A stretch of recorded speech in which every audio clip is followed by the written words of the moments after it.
So I've done 9 books. I think only 3 or 4 of them are still in print, and depending on whether or not they reprint, sometimes they come and go. Um, uh, all of my books are published through Rockport Publishers, which is part of the Quarto Group, quarto.com, I think. Mm. And you can do a search for me there and see which of my Yeah, I'll books put are them are links below. Yeah. are on. So here are a couple of the other ones. Um, Let me just get this set up. I was in a talk, I think it was Andy Clark, is like a designer and coder. And then they asked him like, what are your favorite books? And your book came up. That's how I got it Ah, back then. I was glad that people are happy with them because I aim to please, try to make them as useful and accessible for most people. So let me share again. So one of the other kind of heavy hitters is this, which is design elements, which is basically a primer in sort of visual communication fundamentals. This is also is in its third edition, originally published in 2005. And so it looks like this. So I'll just walk you a little bit quickly. There are 5 chapters that kind of run the gamut. Form and space, which is about composition, positive, negative, line, dot, plane. Color fundamentals, which is theory. Choosing and using type, which is all about typography. Imagery, which deals with not only semiotics, but also uses of medium and so on. And then putting it all together is kind of bringing those things um, around. So here also, let me just back out a little bit. It begins with a little essay, what is graphic design, in case anybody is confused, and then 20 rules. What I like to say are 20 rules for what good design is, at least in my estimation, and we could always argue about that. So the rules are, numbered and present a work as an example. Um, and it just goes on. And then so form and space starts basically this way. So it starts out with, what is form, what is space, basic kind of grammar and so on, looking at kind of compositional ideas, how things interact in space, foreground, background relationships, positive, negative relationships, um,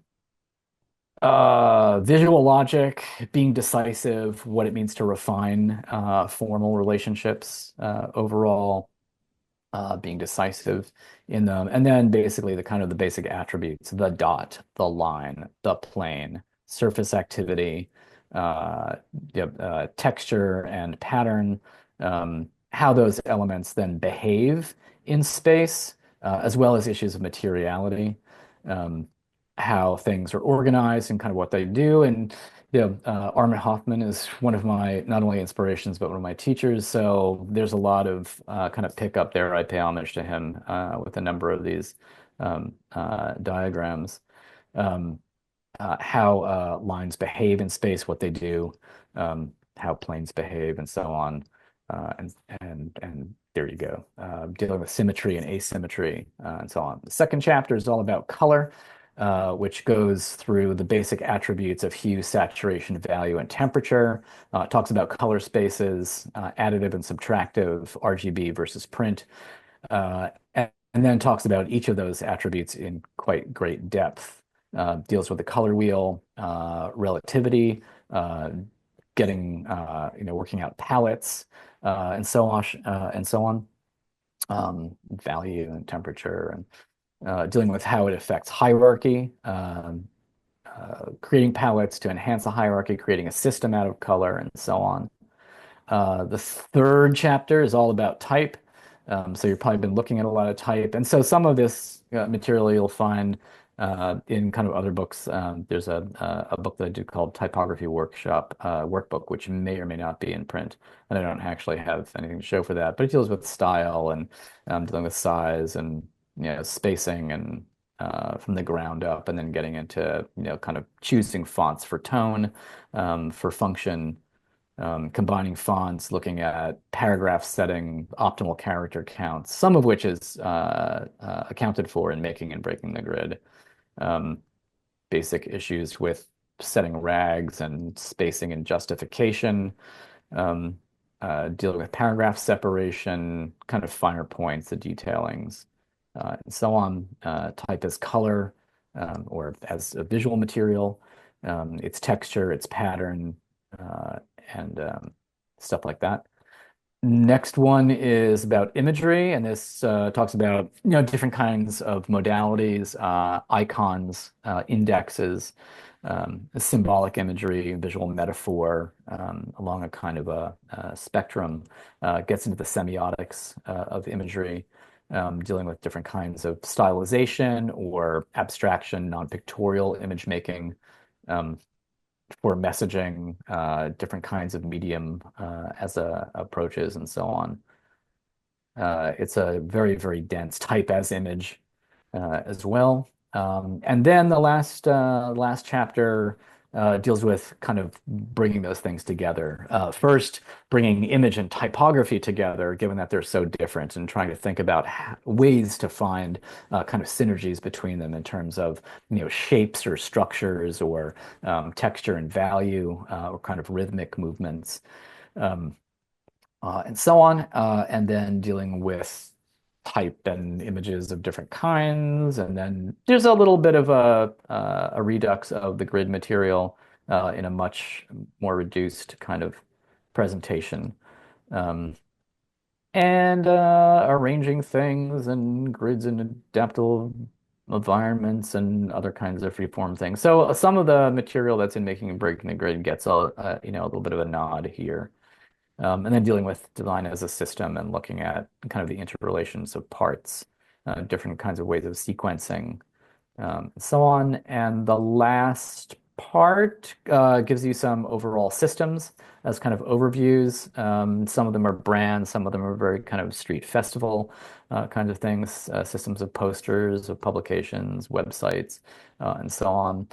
And then there's at the very end just kind of talking about kind of the professional working process or a professional working process and how to think about that. Um, so it's a overall dealing with concept development and so on. So there's that, quite a value, I have to say, if I may be so bold. And then last, for those who might be interested in getting into typography at its kind of kernel level, is this book, Letter Forms, which focuses on typeface design.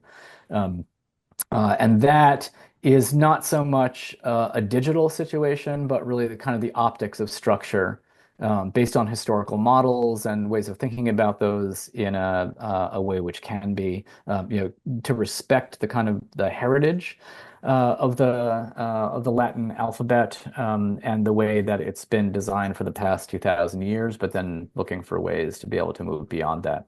So the first section is history, and that goes through from cuneiform all the way forward in kind of century by century in the West, all the way up through the 21st century, including the development of um, digital typography.